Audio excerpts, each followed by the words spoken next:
Assembly instructions, folding ox. Tools included: screwdriver, Phillips and slotted 2-in-1, double open-end wrench, 13mm and 15mm, Allen wrench, 5mm. Tools needed: scissor and bike pump. Let's start assembling your NAKTO Folding OX e-bike. Please read this entire assembly manual before assembly, as it will save you a lot of time. Step 1. Unpack the bike. Pull the frame and all parts, seat, manual, charger, pedals, keys, fuse, nut caps, and toolkit out of the cardboard box. Separate bike from foam padding. Cut off all zip ties with scissors while being extra careful as not to damage the paint or cut any wires or cables. Notice, keep the spare fuse in a safe place. It is not used for assembly and will be used for the replacement if the original fuse were damaged. Ensure all the following pieces are included with the NAKTO Folding OX.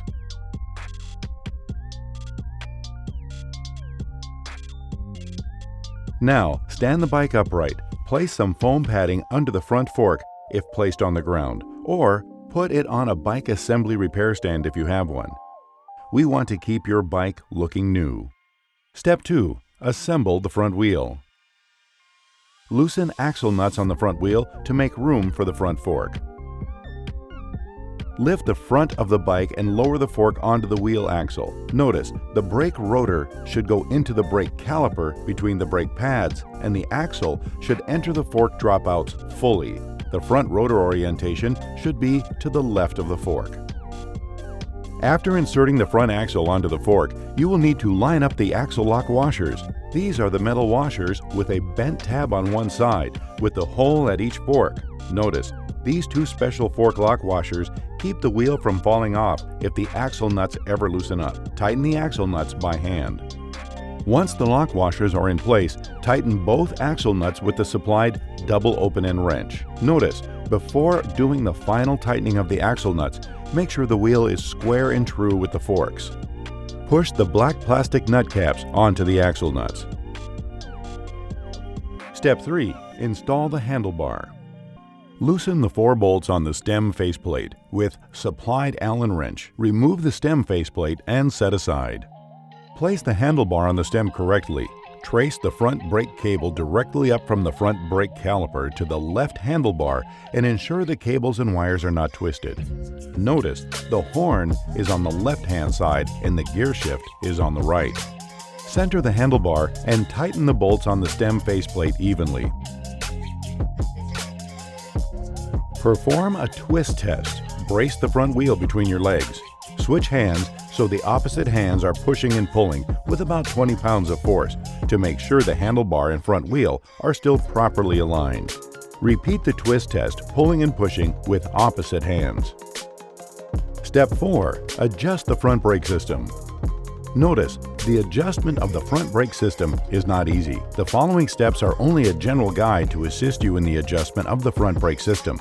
Consult a certified, reputable bike mechanic to assist with it. The end goal is a caliper that is parallel to the rotor, with an even gap, 2mm to 3mm on each side, and an adequate lever feel. Before adjusting the front brake system, make sure the axle nuts in Step 1 have been tightened.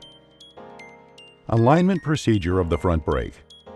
Notice, usually all bikes' rear brakes were adjusted in the good condition at the factory. If not, alignment procedures are the same for front and rear brakes.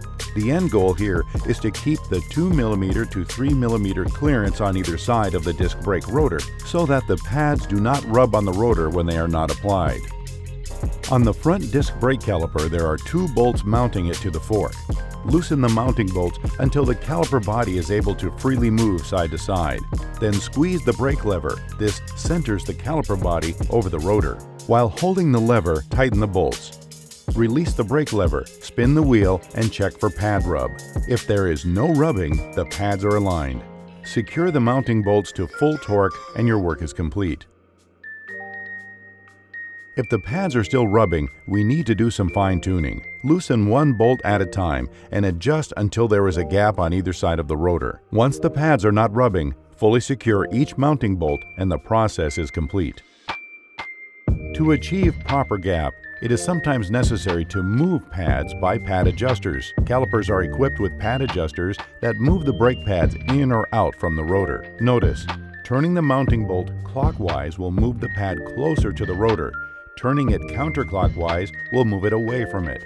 Adjust the mounting bolt with the supplied Allen wrench. Check and adjust the travel at the brake lever at the handlebars. Typically, the pads should feel like they are contacting the rotor at a minimum of half the lever travel. We will get it by adjusting the brake cable tension. Loosen the bolt on the end of the disc brake caliper arm with a supplied Allen wrench to adjust the brake cable tension. Once you achieve the required tension mentioned above, fully secure the mounting bolt and the process is complete. Step 5. Install the front fender and headlight. Remove the fender and headlight mounting bolt from the fork arch with the supplied screwdriver and set aside. Place the fender in position past the front fender mounting point under the front fork arch from the back of the front tire.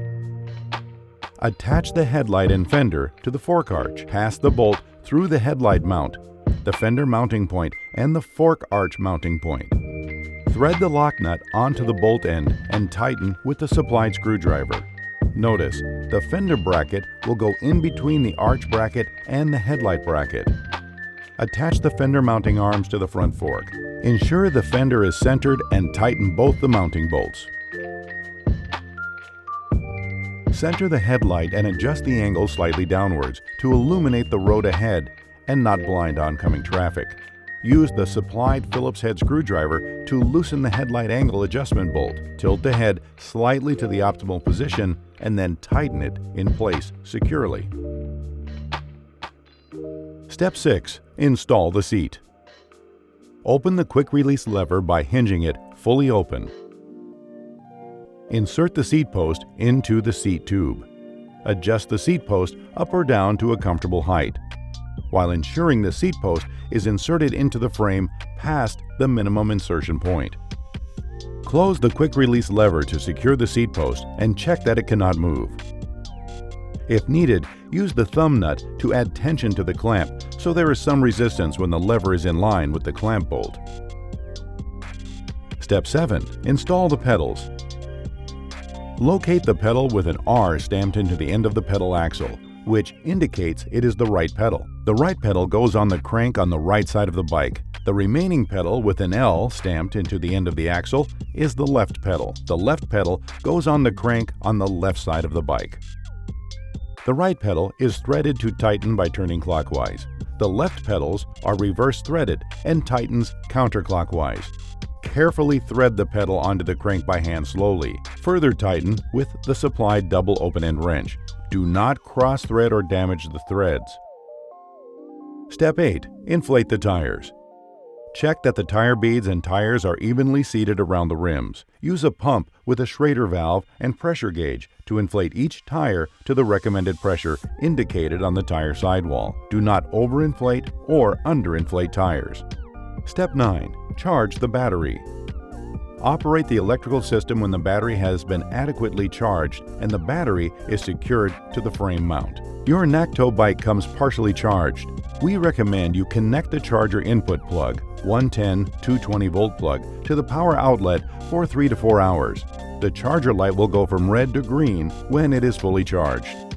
Step 10. Ensure all hardware is tightened properly following recommended torque values.